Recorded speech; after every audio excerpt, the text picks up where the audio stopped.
for Up and Go on the Bridge 99 FM. Sitting in for the party master Richie B. I am Roddy G. I'm your host until 10 a.m. It is Heroes Day. So many heroes have fought for it, and we're here today to celebrate all the work that they put in. But we are also going to be taking a look at the headlines across the bridge. Let's take a look at some of the stories. This first headline, courtesy of the Jamaica Gleaner. Death threats. Portland family of alleged abductor ponders a fleeing community as disgrace takes toll. So it continues to read. The family of Davian Bryan, the Portland man who allegedly abducted 9-year-old Felicia Prussia, and who has been implicated in the disappearance of another girl, said that they are now living in fear after receiving death threats. 65-year-old Herbert Bryan, who fought back tears on Sunday during an interview with the Gleaner outside of his Norwich residence, said that since his son ran afoul of the law, he, his daughters, and his common-law spouse have had sleepless nights. A near 500-person manhunt comprising police, soldiers, and civilians has been launched for the 32-year-old after he was alleged to have abducted Felicia in Bath, St. Thomas late Thursday, sparking national outrage. Felicia was found in bushes Saturday afternoon and taken to hospital for examination. Alright, this next story comes courtesy of the Jamaica Observer. And it reads, multiple fatalities in standoff at St. James Church. At least 3 people were killed during a standoff between members of the Jamaica Constabulary Force, the JCF, and Pathways International Kingdom Restoration Ministries in Norwood, St. James. Information is sketchy at this time, but according to Observer Online sources, the police were attacked by a member of the church around 9 p.m. during an attempt by lawmen to enter the facility after receiving reports of alleged sacrifices taking place at the church. The police are now at the scene where several members of the congregation were observed in blood-stained white garments. According to sources, the members of the congregation were instructed by their leader, who claims to be God, to go to church dressed in white on Sunday evening. There is more information to come. Now in regional news, courtesy of the Caribbean News Global. Grenada's Prime Minister frontline vaccination efforts. That's the headline. Continues to read, Prime Minister Dr. Keith Mitchell has been active in his constituency this week, encouraging workers employed with the debushing program to get vaccinated and adhere to the COVID-19 protocols, reports gov.gd.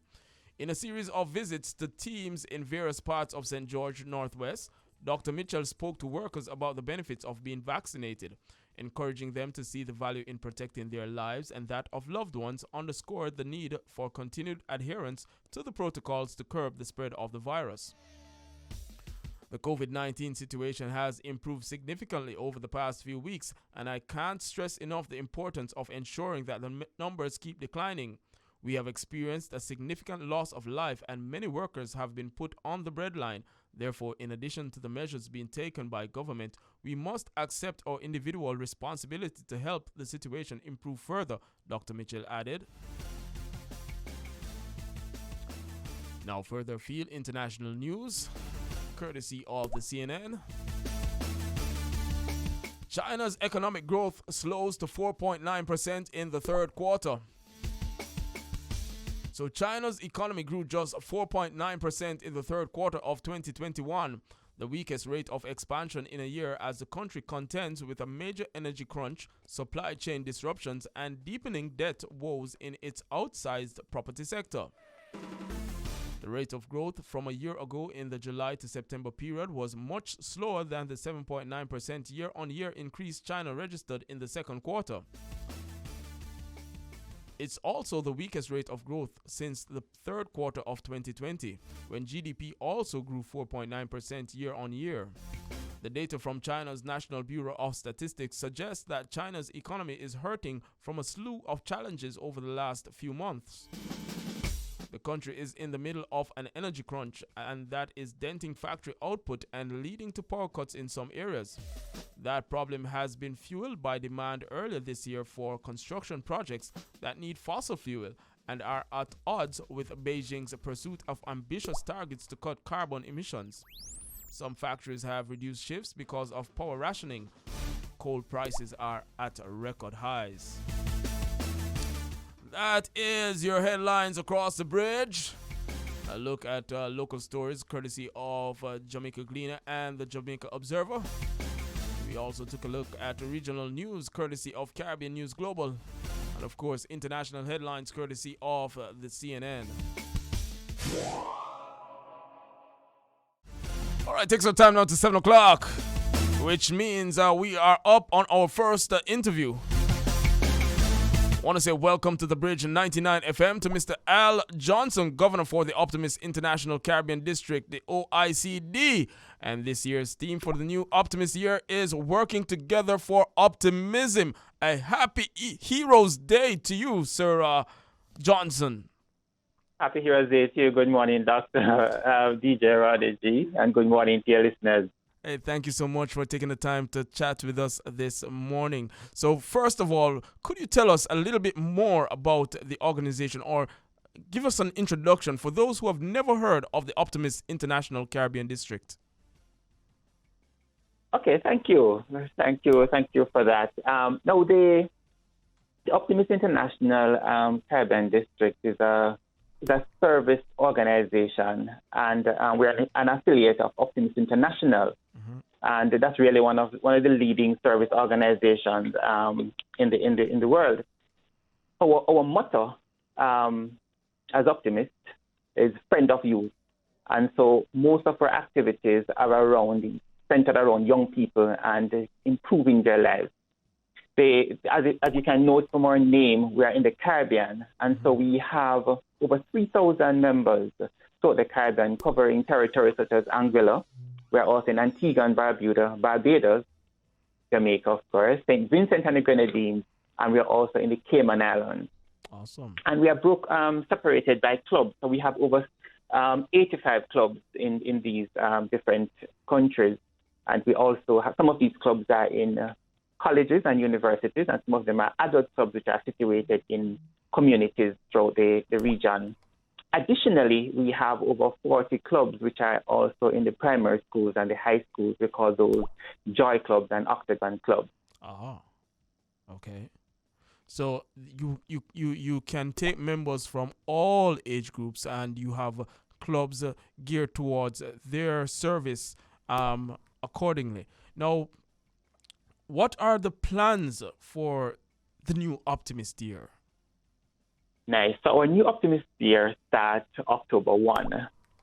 And this year, each year we have a focus year. We have our standard activities that we will carry out. As I said, our focus is youth, motto, friend of youth. And this year is our theme, as you said, is Working Together for Optimism. And what we want to do is to create partnerships within our movement among the different clubs to carry out projects, in some cases to improve the size and impact of these projects. And we're also partnering with corporate Jamaica and non-government organizations to carry out some of our projects and activities. This year, our big project, our big focus is mentorship for at-risk youth, and that's going to be our big focus for this year. We realize that our young people are contending with really increasingly hard realities, and of course the pandemic has only made it worse. And you have more people graduating from schools or not making it to the end of their high school education, and so there are more young people who are exposed, and we think that it's a perfect time for us to make an intervention in that space. And so what we have done is to find partners throughout the Caribbean. And so we've already confirmed some partners, which would include Jamaica 4-H, Heart NCA, NSCA. We've also formed partnership with YMCA and the Jamaica Business Development Corporation. These are in Jamaica. Right. We've also formed partnership with Francis Board and Home in Grand Cayman and Baltimore in Cayman. And we're also in Barbados with the National Council of Substance Abuse. And what we're doing is identifying the needs that are the gaps that are there and identifying the institutions that we can work with to fill those gaps, to form those bonds, so to speak, with the aim of improving the lives of these young people. As I said to you before, that we are in about 85 clubs, over 85 clubs throughout the Caribbean. And so the clubs will target some of these activities, find these young people, right? In some cases, some of the partners, for example, the YMCA, they would have already identified for us where their list of young people who we can work with and who will need our help. All right. So that is what we're doing for this year. That program, we're going to launch it on October 27 at the YMCA, and our Minister of Education in Jamaica, the Honorable Favor Williams, will be our guest speaker for that event. So that's going to be our flagship for this year. That is wonderful. Now, the skill sets, mentoring. So you spoke about finding the gaps. Mentoring, would it be the members of the club? Would they have had the skill sets to be the mentors, or is it that you're working within these established organizations such as the YMCA to use resources there, and you're pooling or helping them to build out their ability to reach more youth? It's a bit of both. In our over 3,000 members, we have varying skill sets. Mm-hmm. And because our members are from varying parts of society, and so we have the skill set there in some cases. But what we are also doing is identifying the needs and identifying the best place that we can fill those needs. And if it is that we need to go through one of our partners to satisfy the needs of some of these young people, that's what we are going to do. In some cases, all some of our young people need is just really a big brother or a big sister to connect with. In some cases, they need help to get into an institution. They need guidance and direction. And so what we want to do is to find where those challenges are that we can, and find the resources for them and make that connection. So it is indeed a bit of both. All right. And you mentioned getting the resources, and you working with private sector and non-government organizations. How would you reach out, or what other support would you like to solicit from corporate Jamaica? How can they join the initiative? How can they lend support to it? Well, in a lot of cases, as we said, we have some partners which will, and the names that I've mentioned, a lot of them are cases where there are avenues or institutions that connect with these, that we can connect these young people to. There are cases where we are going to have financial needs in terms of carrying out some of these activities successfully. For example, in some cases, we may be able to get a youngster into an institution, but there may be additional costs that may be involved that we will have challenges coming up with. Some of these funds we will raise from our fundraising activities within the movement, and some of them from donation. But corporate Jamaica, we are soliciting the support to carry out some of these activities, and this is in the form of financial support, and in addition to financial support, to also identify themselves or lend their hand as mentors, or in whichever way that they can help us to achieve our objective of bringing out a better life for these young people. All right. So you say they can lend a hand as well. Building on that point, how do people join the Optimist Club? You mentioned the various clubs, the various level of clubs, from the primary, the secondary and tertiary level, and the adult level. Becoming a member of an Optimist Club, how easy is it? How is that process handled? Well, it's pretty easy. I think all we need is for people who share our dream, or hunger, or desire to improve the lives of young people. It is a service organization, and so somebody is committed to giving back to society. This is the perfect place for them to be. We do have over 85 clubs, as I said, and the members list is throughout the Caribbean. Most communities that you have, where you work or where you live, there may most likely will be a club close by.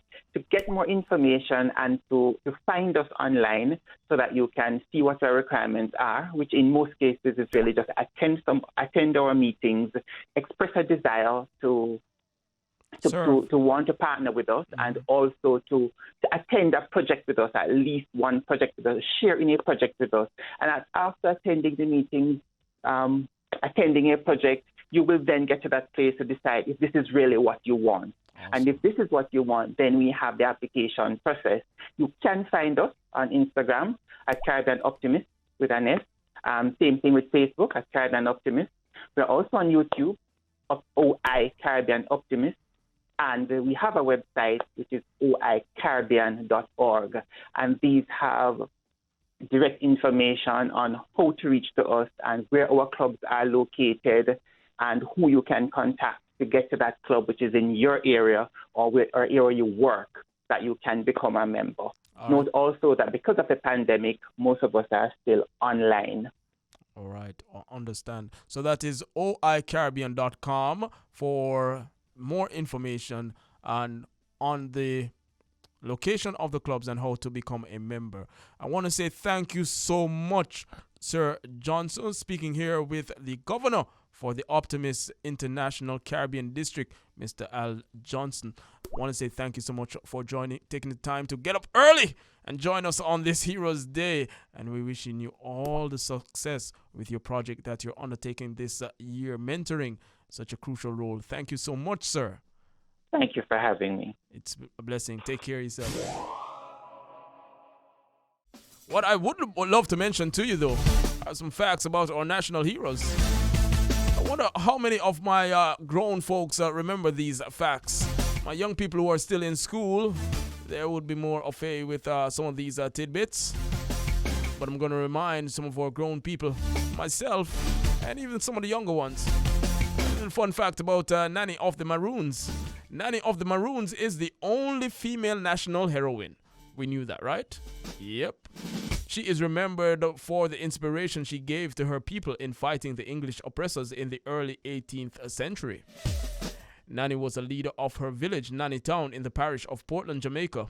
According to Beverly Carey, the Maroon story, Nanny died sometime between 1758 and 1762. Legend has it that she possesses superhuman power. I want to share one more with you. Let's look at the man Samuel Sam Sharp. Samuel Sharp, also called Daddy Sharp, was a deacon at the Birchall Baptist Church in Montego Bay. Samuel Sam Sharp, he spent most of his time traveling to different estates in St. James, educating the slaves about Christianity and of freedom. Sharp had formed a secret society among the slaves, and many of his meetings were held at night. In 1831, he led the Christmas Rebellion, which started at Kensington Estate in St. James and then spread throughout the western end of the island. Y'all remember that? Mm-hmm. That's the man Sam Sharp.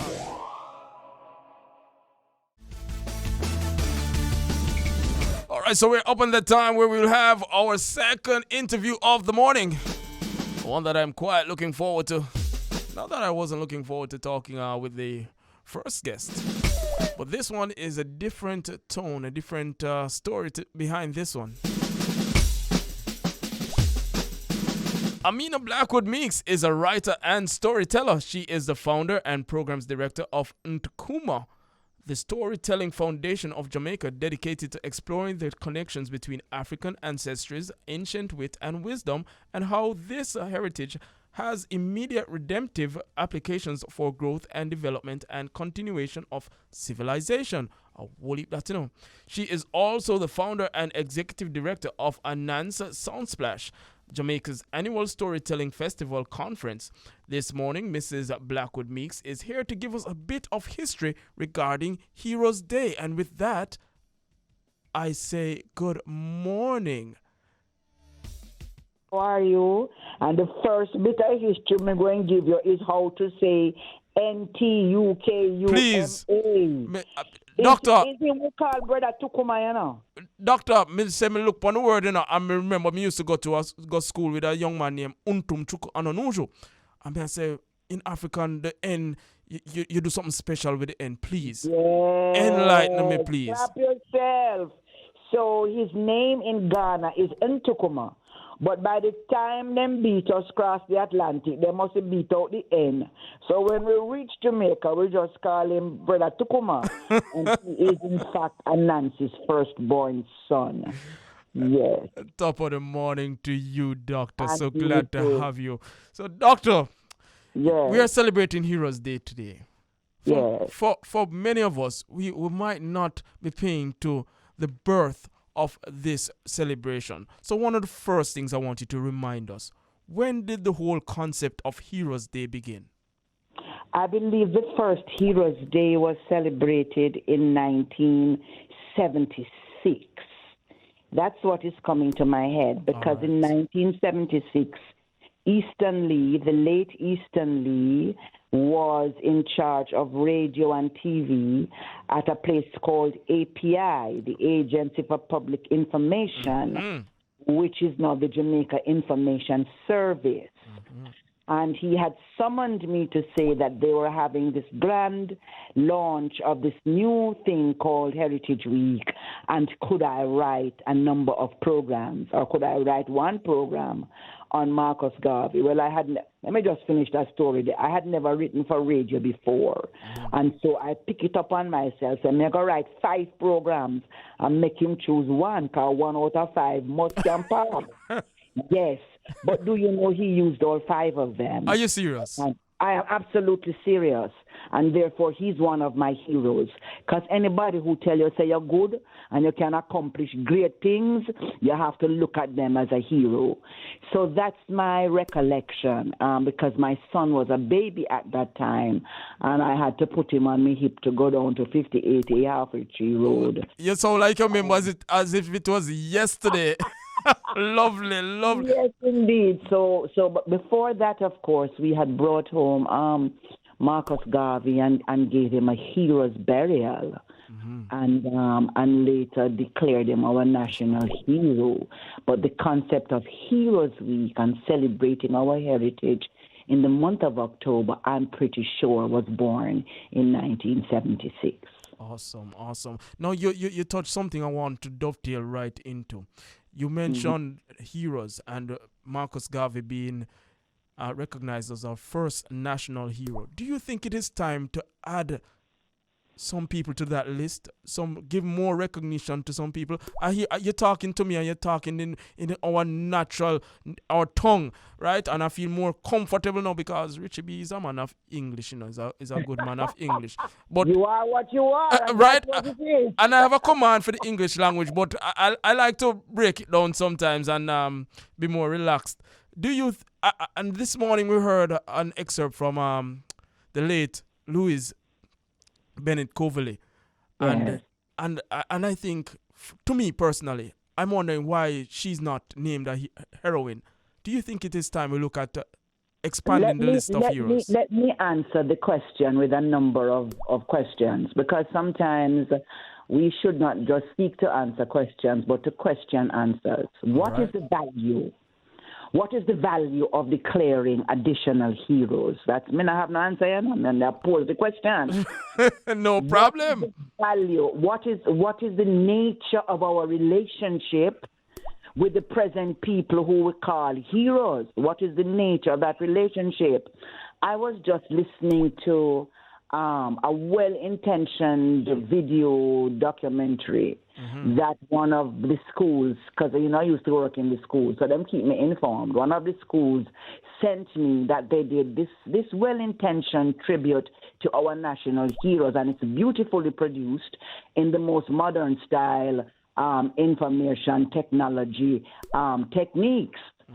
And I am tearing out what's left of my little gray hair, because so much wrong thing in it. I mean, the information wrong. And so I said to someone, how could this have been allowed? And the response was, it was put together in a hurry.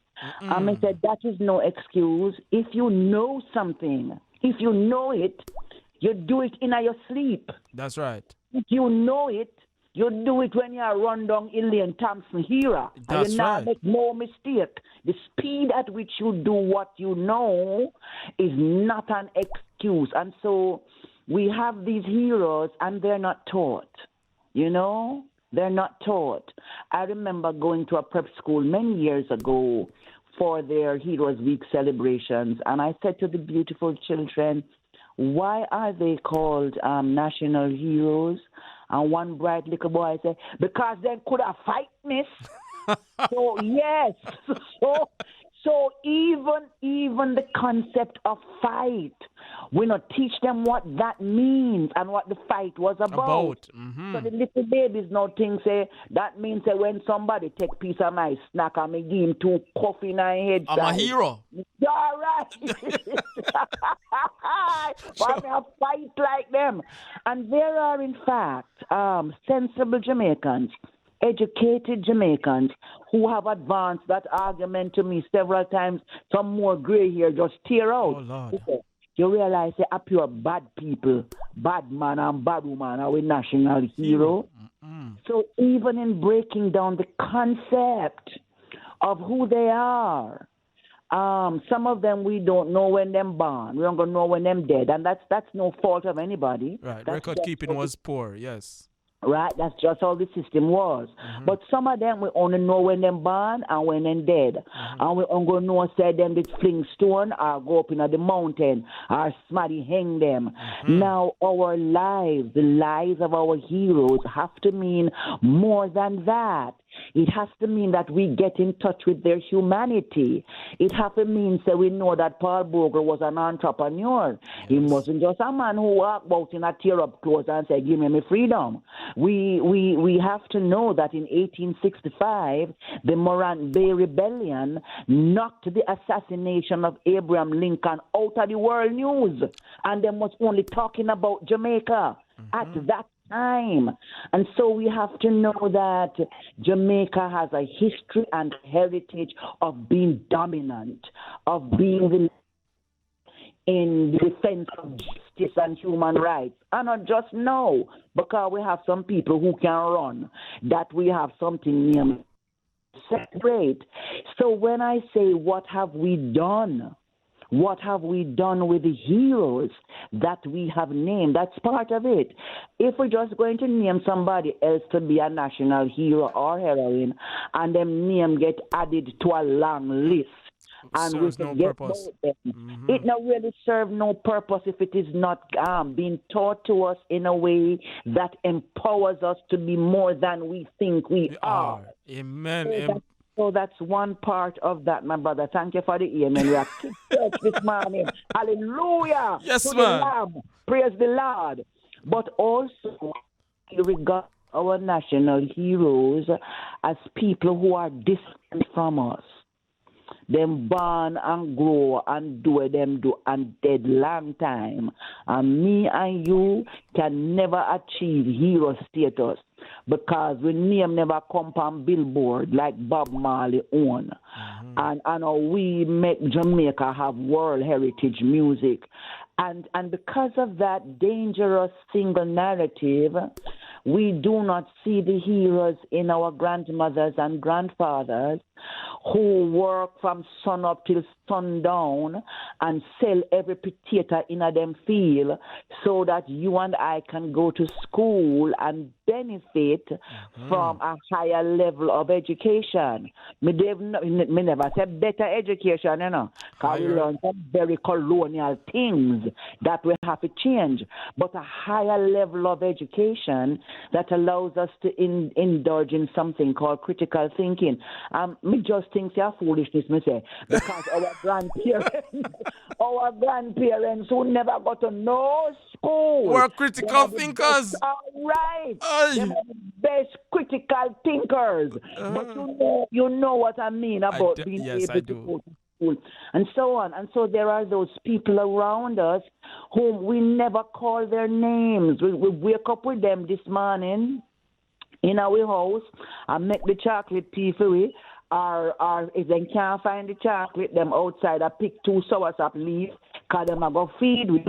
And then we turn on the radio and say, we are listening to National Heritage Week thing. And we never say to them, thank you for being my hero. Yeah. You know, you've done so much for me.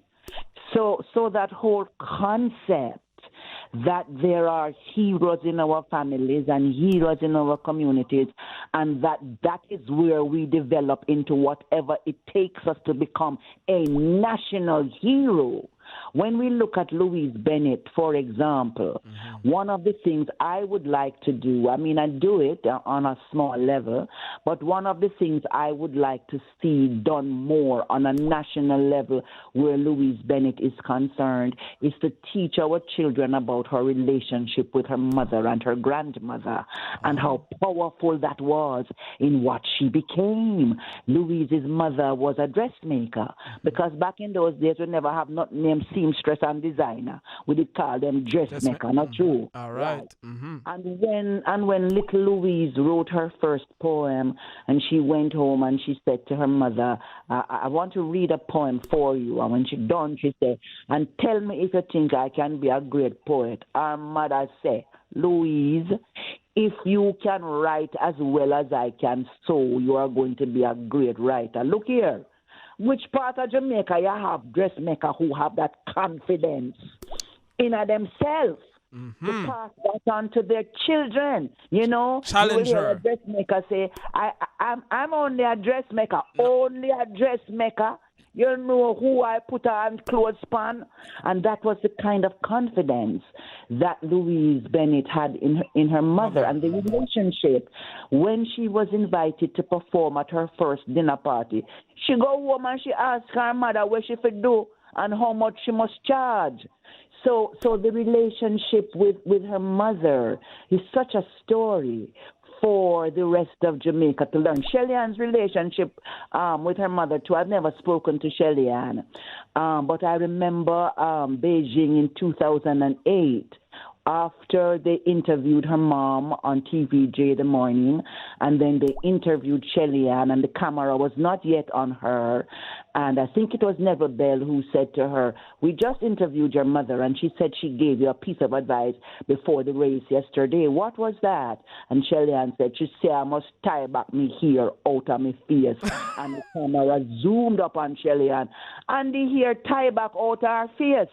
Halfway across the world, her mother can't know if she do it or not. She can't catch her if she beat her. In fact, she can't catch her at all because she can run faster than her mother. Right. But that relationship with parents, and then we forget that all our heroes had a particular kind of relationship with older people. Marcus Garvey with his own father and with his godfather, Mr. Burroughs, and the whole heap of book where Mr. Burroughs used to have that just absolutely fascinated him. Where are we teaching our children this kind of information about how heroes are made?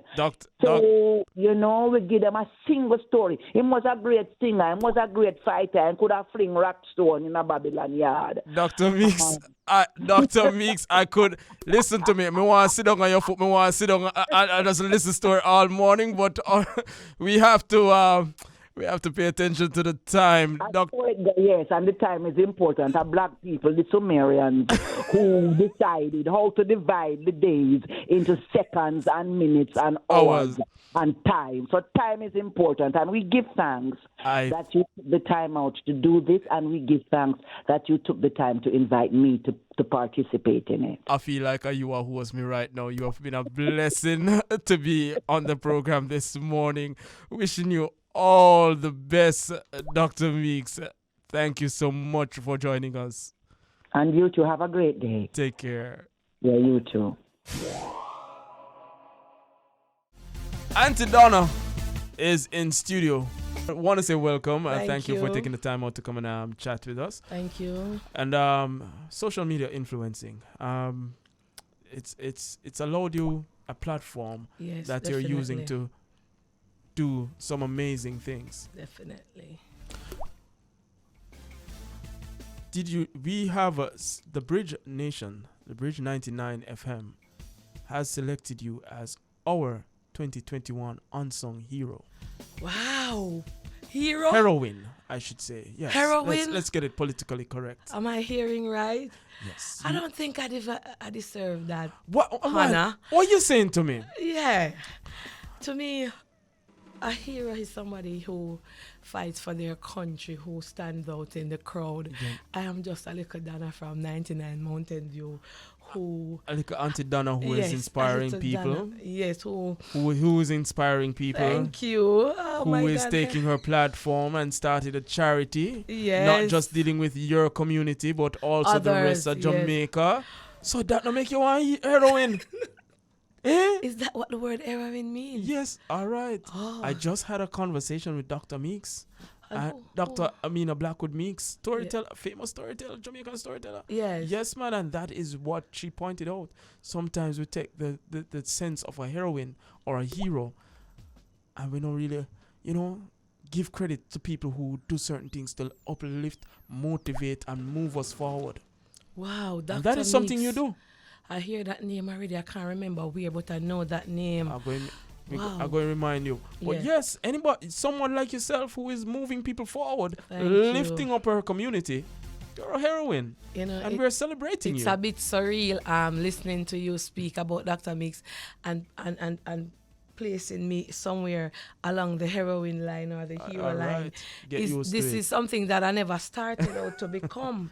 When something just thrown at you and you started it out, and then to see I reach to this level where persons are looking at me like that, it is a surreal moment for me. But I have never doubted myself that I can do anything with God by my side. I always tell myself that is one of my favorite scripture. I can do all things through Christ who strengthens me. And I am a prayer person, and any decision that I make, any journey that I go on, I always ask God for directions.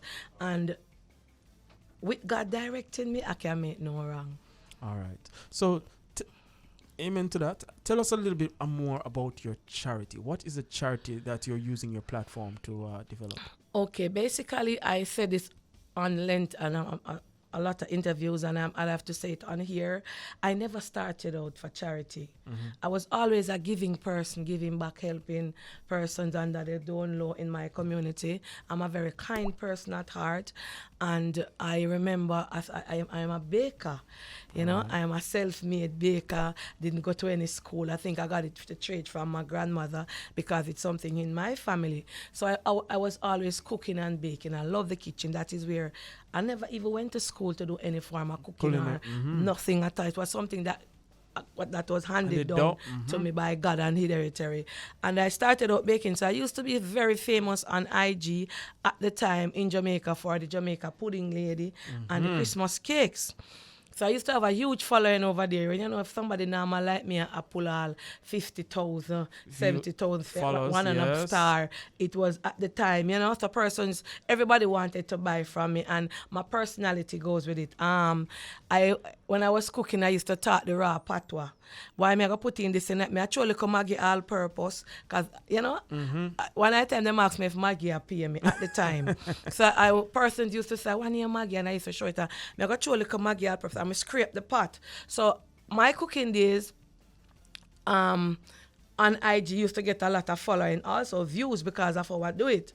Then I started out with Wally British, we have to big up Wally, big up yourself. Wally British highlighted me now because Wally used to have this cooking show on her. Every Sunday you cook your food or you put it out, etc. And you win, and I win countless time on it. But at the time, we never used to get nothing for win. It was just the enjoyment of preparing your food. Big up Candice Cooks. And I entered that, and a lot of people know me from there. So at the time, now it was a pudding season, and I was doing pudding. I was at work, still working because I work as an office attendant. Big up all the office attendant at ATL Sanders Gorse True. And I started putting out pudding. So this lady, she said, that I'm a baker too. Miss Hope Nugent, she said, she's not a pudding eater, but she make juices and stuff like that. And she's selling, and she said, I said, it's all this crazy. Everybody, like when persons used to come to me and buy things from me, I video them. If the review is bad, I post it. If the review is good, I post it. Because that is how you build. Because you have to learn to take criticism. And up to this day, I still post reviews. But I kind of cool off of it now because of the amount of reviews that I get. So, yes, I think I have my name now. And actually, she bought the puddings from me. And she said, Miss Donna, I want to bless your business. But I'm going to buy 2 puddings from you and you give it to somebody. Actually, I did exactly what she said, and I gave it to 2 persons from my community, Miss Richie and Mr. Lebo. Sadly, he passed away. And I gave the 2,000 each to Miss Lucille also, two of them. While I was loading the video, it wasn't going to her WhatsApp. When you're loading a video on WhatsApp and it keeps saying, retry. So I said, you know what? Let me put it on my IG to let the lady see that I gave away the pudding for true, because basically I could say, I gave away the pudding and nobody see her, she don't know. So that is exactly what I did. And in doing so, that was one of my most watched video, because persons were bashing me at the time, saying, so why a lady I give her 2 pudding and then she have a video the people them. Which I give to. I know you're not a give for your app, but they never understood why I did it. So person out of if it was 100, 75% were bad and 25% were saying, oh my God, this is so good, I'd want to bless somebody too. And this young miss, I can't remember her name, I have to check my books for her, was a young student, and she said, can I give you $50 to bless somebody too? And I said, yes. I said, I will have to video it for you to see. And she said, I don't mind. I just want to bless. I like those 2 old people. And that is where the concept and it came from. Persons now started reaching out. And every day I would check my messages and I would see 5 more persons want to donate. Tomorrow I check it. I said, I don't even know how to find people, because I am from Mountain View, live there, but I'm not originally from there. All right. So I said, where originally from? Above Rockspios and Catching. All right. Raised in Red Hills, Topaz Crescent, yes. All right. So I started asking around for persons in my neck of the wood who they thought needed help. Nobody no want to come on camera. Some say, boy, I'm not come on it because you're going to get $5 million and only give us 5% of it. And I said, no. And that is how it started. And I started showing the receipts. So them I said, then if you are show the receipt, Miss Donna, where you get? I said, I don't get anything. I'm just handing it over with the goodness of my heart. Because persons ask me to look for persons to help. So, and that is persons start, when people hear about it, they say that people, like the ones that were getting, start saying, let me get my money for you. Yes. Yeah, she help for you. And it just escalated. So that word got out and they saw that you were honest and genuine in your in giving, and you had no issues. So people continue to contribute. And all the house part reaching it. At the time, when I received the donation now and give out the donation, the persons that were getting the money, every time I went back, it's like a partner draw or a bank. I never see nothing done. Like I come this week and I said, persons watch it and like them, And I come and I give out the money. When I go back, what you buy? I'm not buying, I did owe John, I did owe Dick, I did owe Tom. So I started to say, if I am helping you, I want to see you do a business or you do something with it, etc. And that is how big up Tammy Fee. I met a miss on the program and she said, Miss Donna, Tammy Fee said, Miss Donna, I am not telling you how to run your program, but why don't you spend the money for, because there was a lady on it name is Evelyn at the time who did nothing with her money. So Tammy said, Donna, I'm going to give you an idea. Don't give them the money. Build the house or do whatever it is that they need to do, where so you can see that the money that the persons are donating to them go. And that's how it just started. And it just blew up past my reach. All right, not past your reach, but has grown significantly, and you're handling taller it well. than me. What would you say would be what would be your words of encouragement to anybody else who would want to take on a similar role or start a charity in their community? Okay, first of all, your back has to be big and broad like mine, etc. You have to be honest.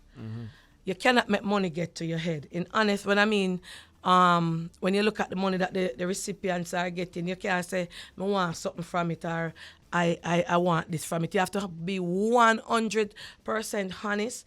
The donors that are donating to you, you have to be 100% honest with them also in giving out what they give you to give out, calling them to ensure that, to let them know that you got the money, etc. And they are, because the donors are going to be watching the program to say, okay, I gave Miss Donna this to give out to you, Richie B, or you. Yes. No worries, sir. Yes. And I didn't see Miss Donna give it out and stuff like that. So you have to be 100. You have to be thick of a thick skin for criticism, people saying bad things about you, people telling lies, and you have to be a very strong-willed person, so that when I wasn't strong in the first half, I'm going to be very honest, I wasn't strong. I was the type of person that somebody said something to me, I open up my mouth and I start to bash them back, or I start to cuss. But you have to grow up past certain things, and I found that I've grown past those type of situations a bit. I'm not gonna say I'm 100% there, but basically I'm about 90% there, where things doesn't affect me. The lies, the slander, all different type of things they tried at me, and the persons that are doing it are persons who I've never met, who don't even know me. Awesome. All right. So yes. You still don't see yourself as a hero, but we're telling you, you are our unsung hero. Who is your hero? Oh, my hero. Honest to God, my hero. In Jamaica here? Your choice. Lord Jesus. You put me in a spot because I'm not really a follower of the hero thing. I know about them in school, but person that I would say admire for doing good in people gonna say I'm biased. It's your choice. And I'm not being biased, and I'm not bringing politics in it. But honestly, I love Mr. Wholeness. All right. I just love the stance that he takes. He's not 100% always right. But to me, in my opinion, he's your hero. Yes. And when he won election, he was my age and stuff like that. So that is my hero. That is doing good in Jamaica. Well, no bash me. Not at all. Yeah. And so we want to say thank you so much. Thank Congratulations on the work that you're doing. Yes. We hope that you continue to get more support and you can reach more people. Yes. Right? And we want to say thanks for taking the time to come chat with us. Yes. And share with the listeners what has been happening with Aunty Donna. Yes. So, with that, Aunty Donna, wow, which you well know. Thank you. Wow, thank good. you. The whole, what Planka Nation. The whole Planka Nation is yeah. on the Bridge Nation. Thank you, Aunty Donna. Yes, thank you. Till next time. Yes, bless you. Wow. So let me just wrap up this story about Mr. Vegas. I was telling you, Audley, that so earlier this week, Mr. Vegas claimed that Nicki Minaj and Drake were culture vultures who merely view dancehall as a little flavoring for albums and remixes. While the DJ was attacked by the Barbs for bringing down their leader, Mr. Vegas came back with receipts to prove that he was being cut out from getting any royalties from Minaj's Megatron, which samples the filthy rhythm that Mr. Vegas is on. In a screenshot, Mr. Vegas redacted parts of the email to hide the sender and receiver. However, the body of the email was telling, and it read, "Hi all, this is registered as we show it at ASCAP. It is in conflict at HFA and Music Report. As you can see below, the other publishers currently listed on the registrations do not agree that Mr. Vegas should have a share. I can't do anything with it if the other publishers won't recognize Mr. Vegas," the email read. So, Mr. Vegas, sorry my boss. I'm trying a big tune, you know. Right now, we're going to have a conversation with a lady who is doing a lot of work in the diaspora. She is Mrs. Sadie Aaron Campbell, and she is a community activist for several years. Upon retiring from corporate America after 32 years, she returned to full-time volunteerism in her community. Mrs. Aaron Campbell is currently the president of the Jamaica Progressive League Inc, one of the oldest Jamaican organizations in the United States. This trailblazing organization was launched in Harlem, New York, September 1, 1936, specifically to bring self-government and ultimately independence to Jamaica.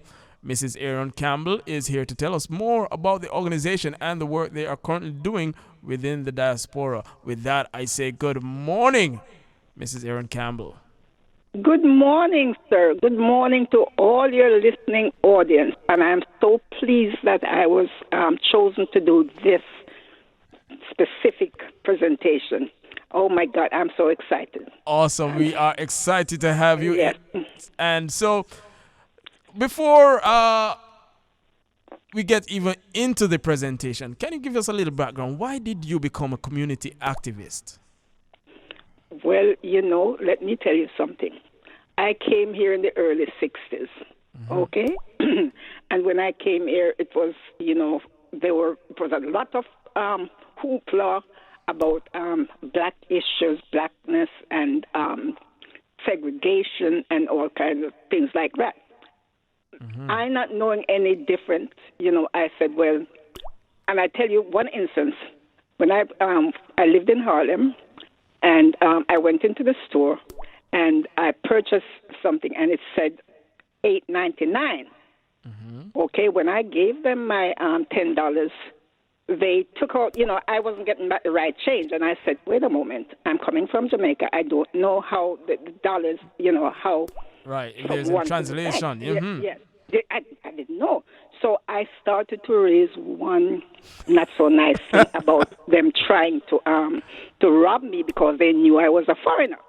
And they said, didn't you hear about tax? We taxed everything, and I didn't know that because no one told me that it was a 5% tax on anything that you purchase. So I was, kind of embarrassed, when I learned that later. So there's lots to learn. So what the league had done was to try to, when people come in, to get them acclimatized to what the new environment was.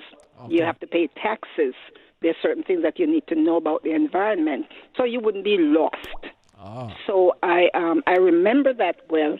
So I always say, let me do or speak to anyone who I see if they're a little lost and not knowing where they're going. So that's how I got into this. Okay, so it is offering that guidance to immigrants coming in. Yes, so you wouldn't be lost, Lovely. Yeah. So can you tell our listeners about the Jamaica Progressive League Inc? Yeah, well, okay. As you might have read and see, and I know Jamaica knows this, why the league was formulated in the first place, and that's to make America a more welcoming place for immigrants, not only Jamaicans now, but for immigrants overall and people from the Caribbean. And at that time, they really showed a lot of differences for people coming from the Caribbean and Africa particularly. Even after independence, they would not. We were not invited to share in, the immigrants coming over and getting visas to come to the United States. They showed that difference for the darkest skinned people. So that's why the league was formulated. And said, no, you can't do that. So I don't know if anyone knows, or I'll tell you about the Walter McCarran Act that was passed in 1965. That's something that you can look up. Okay. That said, look, we need to change that. And that was overwhelmingly passed, and it was due to the league's insistence why that law was changed, where Jamaicans and people like from Trinidad could get visas, more visas than just the 100. I think it was 100 per year that you were allowed. But when after the league advocated for that was changed. So that's something that can be checked. The Walter McCarran Act of 1965, and the president of the Jamaica Progressive League was at that signing of that bill under, I think it was Lyndon Johnson. So that's where we started advocating for Caribbean and for Jamaica in particular. All right, awesome. And so now you are currently the president of the league. What are some of the activities that we can expect to see? Well, sir, I'm glad you asked. What has happened is that over the years, I think maybe the diaspora people, we have gotten a little comfortable with our standing, not knowing how it came about, why we were able to move so quickly and to have what we call a Jamaican brand here, not just in Jamaica, not just here, but worldwide. There was a Jamaican brand because wherever you see Jamaican, it's progress. But over the years, I see where we have become a little lax, and even our children don't really understand what happened and how we achieved that progress. So they settled in themselves. So what we are seeing from that is that things are moving backwards. Okay. We are not as focused and as progressive as we used to. And I see it around me every day. Our children are in crisis, and that bothers me. The young people, and I found out that it's because culturally they're so unbalanced that they don't know what to do. And they hear little things of Jamaica and some of the fringe things, and they latch onto it. Things that they can access mostly on the internet so they don't know the real history. So my job is to see that we reawaken those happenings, those skills, and that young people can know what's going on. And the other reason why I'm so taken with this is that persons over the years have asked that I do these things. One is the name of Alfred Rattray. He was a senator and also an ambassador to the United States. And in the years when they were trying to form a diaspora movement, he was not quite content with the way the movement was going. Okay. So he had asked me, he said, well, what are you going to do about it? But at the time, I felt a little, what should I say, intimidated by taking on such a role, or because there were persons who were much more eloquent than I am, and people were doing things, so I didn't know what I could do. Uh-huh.